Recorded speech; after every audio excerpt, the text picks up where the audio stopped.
All-Pro Micah Parsons to the Packers for defensive tackle Kenny Clark and 2 first-round picks. Parsons gets the deal ultimately he wanted. 4 years, $188 million, 136 of that guaranteed, which is a record for a non-quarterback. Here's Jerry Jones trying to explain the inexplicable.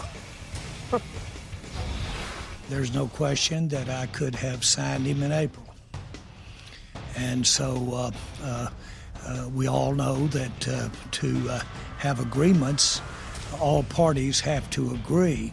I did make Micah an offer, and I honor the fact that it wasn't done in the way that he wanted to do it through an agent. There's not an ounce of vindictiveness. There's no bad feelings on my part about the fact that we didn't come together on an agreement. When you are talking about making a contract the kind that he got and for the future, that's quite a commitment. We have just decided that it was in the best interest of our team, and we can win in our minds more than had we gone the other route and signed. This gives us a better chance to be a better team than we have been the last several years since Micah's been here.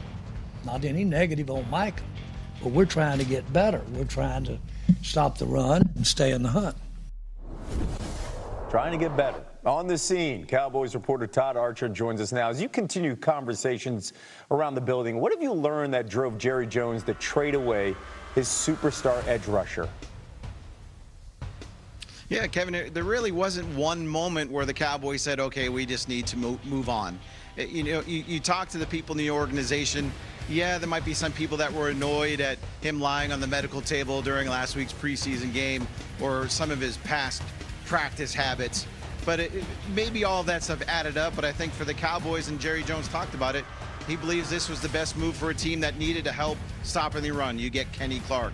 This gives them some flexibility in the future with the 2 first-round picks that they've garnered here from the Packers, as well as the cap space that they gained from not paying Parsons. Now, the Cowboys have not been big spenders in free agency, that we know, so they might have to change their MO a little bit. But I just think that they were ready to move on, and it was a situation where you're 6 days out before you play the Eagles. Now they don't have to answer any more questions about Micah Parsons. Will he play? Will he not play? Now, though, it opens up some other questions. I guess it's just on the field. Yeah, let's get to those questions. Again, as you mentioned, less than a week away from going to Philly to face the Super Bowl champs. How does the loss of Parsons affect the Cowboys' season and their outlook now? Well, it depends on who you ask, right? Outside the building, certainly the expectations are as low as they can possibly be, perhaps. But inside the building, you heard Jerry Jones say, this makes the Cowboys a better playoff team. Of course, they have to qualify for the playoffs. And I asked Brian Schottenheimer, what does this do for the Cowboys right now? And he said, nothing's changed. The goal is still win a world championship. They've not won one since 1995, as we all know. They're entering a season without their best pass rusher, but the power of positivity from Brian Schottenheimer, that's what's carrying them. We'll see what happens starting September 4th against the Eagles. All right, you can read much more on Todd's reporting at ESPN.com. Let's go over to Elle with more. Yeah, so this trade did have a major impact on the Packers' odds this season. They're now tied with the Lions as the NFC North favorites. They moved from 20-1 to 14-1 to win the Super Bowl, and they're now tied with Detroit as the second favorites to win the NFC. Just moments ago, Green Bay GM Brian Gutekunst took to the podium to discuss this huge acquisition.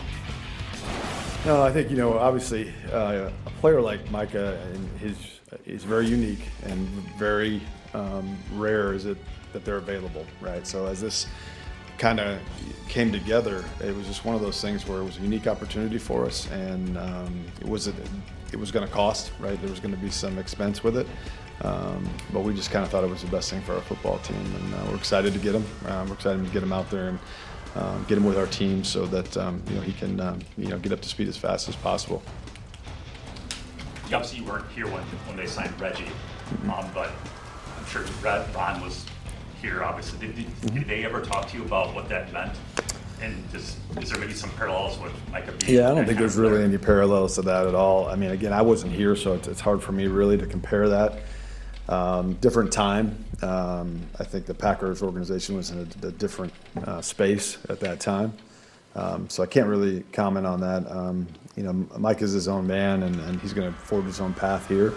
But I think he's going to be a really, really good fit for our locker room, really good fit for our team. But that was a little before me. Let's bring our NFL analyst, Mina Kimes, to give us her reaction to this. I feel like Brian right there was playing it super cool. He's like, yeah, I think he can probably impact our defense in a significant way. What do you think? Like, what kind of impact is Parsons going to have now for this Packers D? I think he vaults the Packers D from being top 10. They were top 10 last year, by the way, in most metrics, to potentially being one of the 5 best defenses in all of football. Last year, I mentioned that they were top 10 in a lot of metrics, DVOA, per play, yards per play. They were top 5. But one area where they were not ranked near the top of the NFL was pass rush, particularly their standard 4-man rush. They were much better when they sent an extra rusher, often Edgerrin Cooper as their star linebacker. 26th in pass rush win. Micah Parsons is first in pass rush win amongst edge rushers over the last 3 years. The Packers' highest ranked player was Rashawn Gary last year, who was 42nd. This was an issue that they needed to address, and they didn't just address it. They dramatically revamped it in a way that I think makes them legitimate contenders, not just in the NFC, but in the entire NFL. Among some of the more confounding things that we just heard from Jerry Jones last night, this idea that this move is going to make his team better. I've essentially thought, I feel like it's probably Brian Gutekunst that should be saying that. Do you think they are now a top contender in the NFC after getting Micah Parsons? The Packers, yeah. Absolutely. To be clear, the Packers were already a really solid team, and I think we're a playoff team. Last year, I think it was kind of slept on how balanced they were. I mentioned that the defense was top 5. The offense was top 5 as well. They just struggled a little bit with consistency. They needed to add a playmaker, and it appears that they did in the draft with Matthew Golden, who's looked fantastic early on. But right now, when I look at this team, how they're built, how well coached they are, I think they're right up there with, frankly, any team in the NFL. I still have them just outside of Philadelphia, but I would have to say, to me, they're second now ahead of Detroit, given the change in coaching staff there and some of the questions on the interior of the offensive line. That's how big this trade was. It cannot be understated how much impact a player like Micah Parsons has on this defense. I love that you mentioned that, too. They're going to get to measure their shiny new toy right away. They open up the season with their division rival Lions week 1. But you mentioned what it does for the Packers.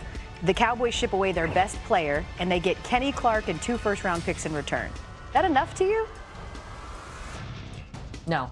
Absolutely not. I feel bad that Kenny Clark is like the name in this, because he is a really good player and he's been so underrated for so long. But he is 30, and I don't think he solves the Cowboys' biggest issue, which was run defense.